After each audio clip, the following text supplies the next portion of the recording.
Olá, boa tarde. Veja os destaques de hoje do portal da Assembleia.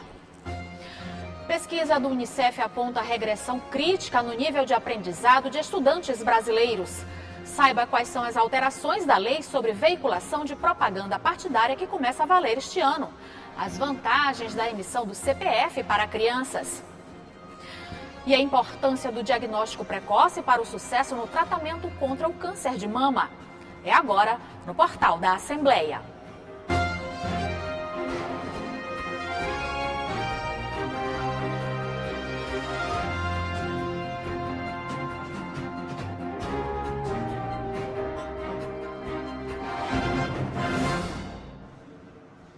Um levantamento feito pelo Fundo das Nações Unidas pela Infância, o Unicef, apontou prejuízo no aprendizado de estudantes brasileiros. As aulas remotas resultaram em um atraso equivalente a mais de uma década, principalmente em português e matemática. Uma pesquisa divulgada pelo Fundo das Nações Unidas para a Infância aponta que o impacto da pandemia na educação é severo. No Brasil, o Unicef destacou que o prejuízo para os alunos foi maior em matemática e em português. A pesquisa do Unicef revela que houve uma regressão de quase uma década no aprendizado de disciplinas consideradas essenciais pelo ensino brasileiro. Durante 2 anos de aula remota, os alunos teriam aprendido apenas 28% do conteúdo que costuma ser repassado em aulas presenciais. Segundo o Unicef, os exames que indicam o aprendizado em português demonstraram resultados equivalentes aos de 14 anos atrás. Uma regressão crítica que também influenciou na formação de leitores fluentes. Em 2 anos, a Covid afetou a leitura de 74% dos jovens brasileiros. Na minha concepção, quanto mais jovem o estudante, maior o prejuízo que eles vêm somando ao longo desses últimos anos, porque a maioria está tendo aula ainda remotamente, a carga horária não é a mesma, né?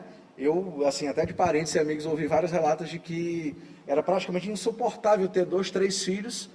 Às vezes não havia um computador para cada um e todos deviam assistir aula ao mesmo tempo, fazer as atividades. Então, assim, foi um período sufocante para os alunos que perderam conteúdo, perderam carga horária, perderam conhecimento, sem dúvida alguma, quanto para os professores que tiveram de se desdobrar de casa. Muitos nem tinham tanta intimidade assim com a tecnologia, tiveram de comprar computador, aumentar a velocidade de internet. Quem não tinha internet em casa teve de comprar. No caso da matemática, esse professor explica que para aprender a disciplina, o aluno precisa estar bastante atento às aulas. E estudar de forma remota durante tantos meses prejudicou o desempenho dos estudantes.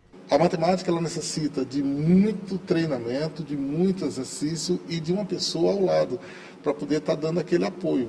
Em sala de aula mesmo, os nossos alunos hoje têm grande dificuldade, isso aí é visto até nas próprias provas do Enem, na leitura e interpretação das questões dos textos. Então isso leva os alunos a um insucesso. O que tem ocorrido? Uma grande desistência. O próprio Enem houve uma desistência de mais de 2 milhões de alunos, né, que faziam a prova. Diversas escolas estão fechando, escolas particulares. A gente vê muitos cursos pré-vestibulares que estão falindo. As escolas públicas, há um desinteresse. O estudo feito dentro de casa, às vezes, não é um estudo tão interessante, que há outros fatores interessantes a fazermos. O celular que chama atenção, a televisão, outras coisas mais. Então, tudo isso aí vai demorar muito para ser recuperado. Isso vai levar muito tempo para ser recuperado. A Adriele, a Eduarda e a Giovana sentiram na pele essa dificuldade quando foram fazer a prova do Enem. As matérias de exatas, principalmente natureza. Matemática, uma das que mais tive dificuldade, porque o ano foi muito complicado.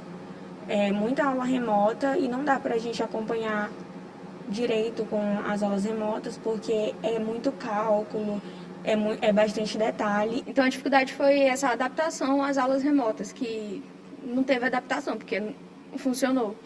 Eu senti muita dificuldade, principalmente nas áreas de exatas, justamente por ter muito cálculo, e eu já ter uma dificuldade nessas matérias com a aula presencial aumentou com as aulas remotas. O jeito é correr atrás do prejuízo com investimentos na educação para tentar recuperar as perdas no ensino provocadas pela pandemia. É necessário termos mais profissionais e as escolas criarem técnicas, laboratórios de matemática para poder despertar nesses alunos o gosto em voltar a estudar matemática.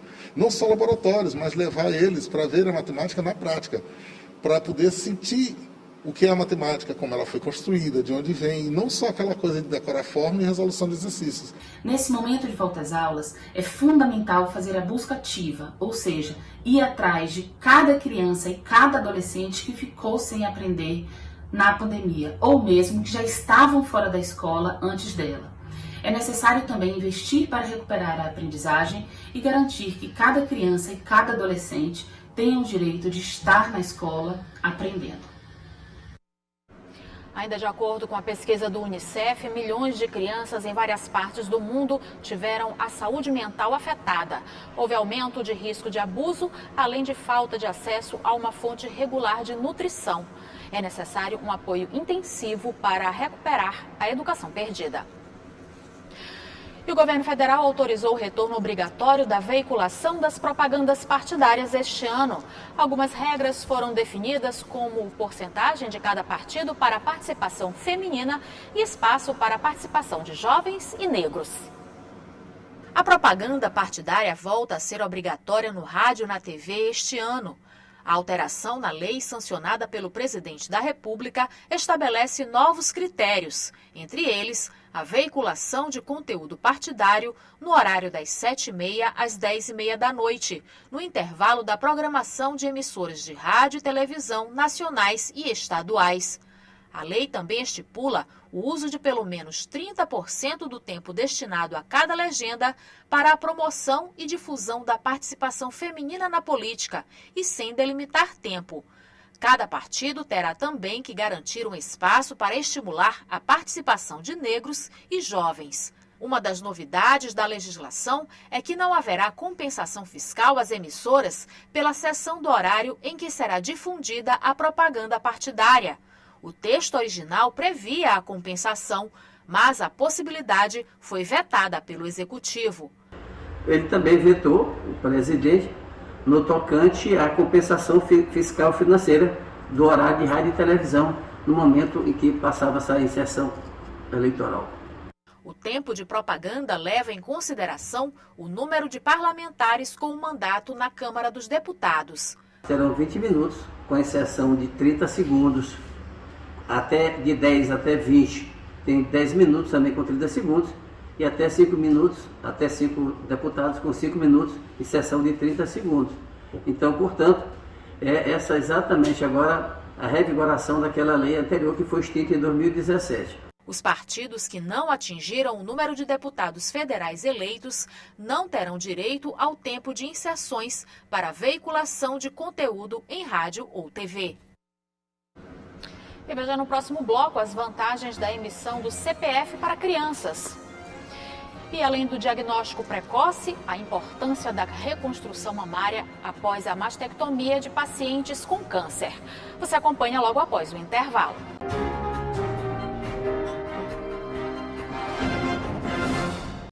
Enquanto a certidão de nascimento é um documento obrigatório, o cadastro de pessoa física, ou simplesmente CPF, não é exigido para crianças e adolescentes.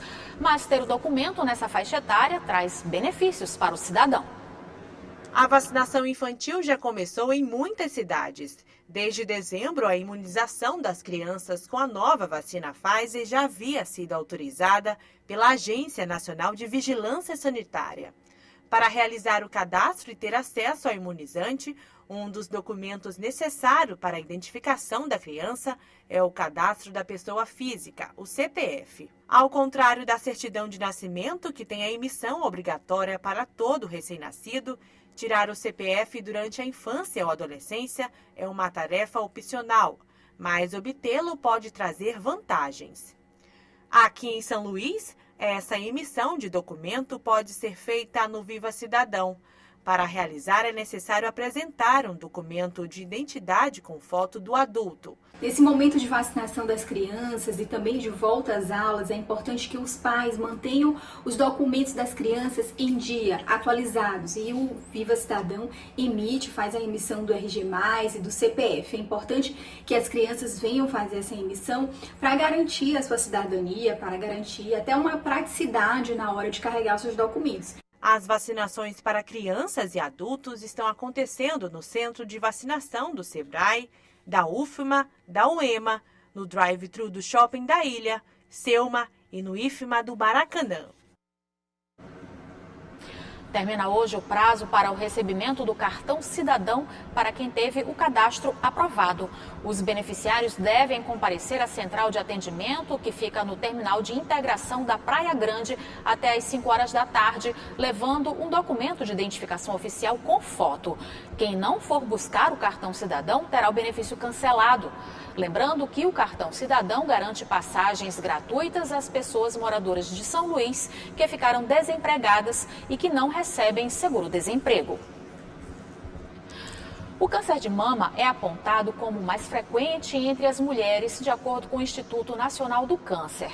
O diagnóstico precoce é fundamental para a boa recuperação da paciente e a reconstrução da mama tem papel fundamental para a saúde emocional das mulheres. E a cirurgia pode ser feita pelo SUS. Quando a Dayana descobriu que tinha um câncer de mama, o tumor já estava em estado avançado. Antes de procurar ajuda médica, ela já notava a presença de um nódulo ainda pequeno na mama direita, mas relevou. Segundo ela, a bolinha no seio cresceu e o que parecia ser algo inofensivo era, na verdade, um câncer. É por isso que é muito importante, hoje em dia, a mulher se tocar, se cuidar, se examinar. Eu sempre fiz o autoexame em casa, né? E sempre notei que tinha algo de estranho, porém me descuidei. Que as mulheres não façam o mesmo que eu fiz, né? Tem que se tocar. Se tiver algo estranho, procurar um médico especialista o quanto antes, porque o diagnóstico precoce é muito válido, é mais rápido. As chances de cura é muito grande. O câncer de mama é o segundo tipo de câncer mais comum no mundo e o mais frequente entre mulheres, segundo o Instituto Nacional de Câncer. Somente em 2020 foram estimados mais de 62 mil novos casos de câncer de mama durante a pandemia no Brasil.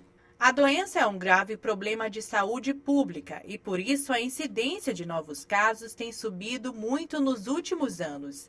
A taxa de pacientes que vivem pelo menos 5 anos após o diagnóstico da doença pode chegar a 89% em países desenvolvidos, enquanto no Brasil é de 61% devido à dificuldade para o diagnóstico da doença. Esta médica mastologista alerta para o diagnóstico precoce e tratamento adequado da doença. Esses fatores, eles reduzem o risco da mulher ter câncer de mama, porém não existe nada que vai zerar completamente esse risco, né? E por isso que a gente também, associado a todos esses hábitos de vida saudáveis, essas questões dos hábitos de vida, ela tem que continuar fazendo seu exame de rotina no intuito de encontrar a doença bem no início, que é a segunda questão mais importante, é a questão do diagnóstico precoce. Então, quando a gente sabe que o câncer de mama é um câncer tratável, principalmente quando ele é encontrado no início. Quando a gente encontra o tumor no início, as chances de cura são próximas de 100%. Hoje, após o diagnóstico da doença, a Dayana segue realizando o tratamento. Ela ainda fez a mastectomia parcial da mama em decorrência do tratamento do câncer. A cirurgia de reconstrução mamária pode ser realizada através do Sistema Único de Saúde.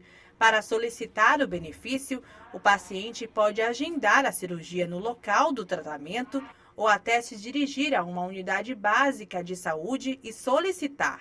Assim como a Dayana, muitas mulheres descobriram um câncer em estado avançado. É muito importante, mulheres, vocês se tocarem, fazer o autoexame em casa, entendeu? Percebeu, sentiu algo de estranho, corre para um especialista, não vai atrás de amigos, procura um médico que lá ele vai te dizer tudinho o que você deve fazer e as chances de cura é muito grande. E o portal fica por aqui. Para rever as reportagens de hoje, acesse o site al.ma.leg.br/TV.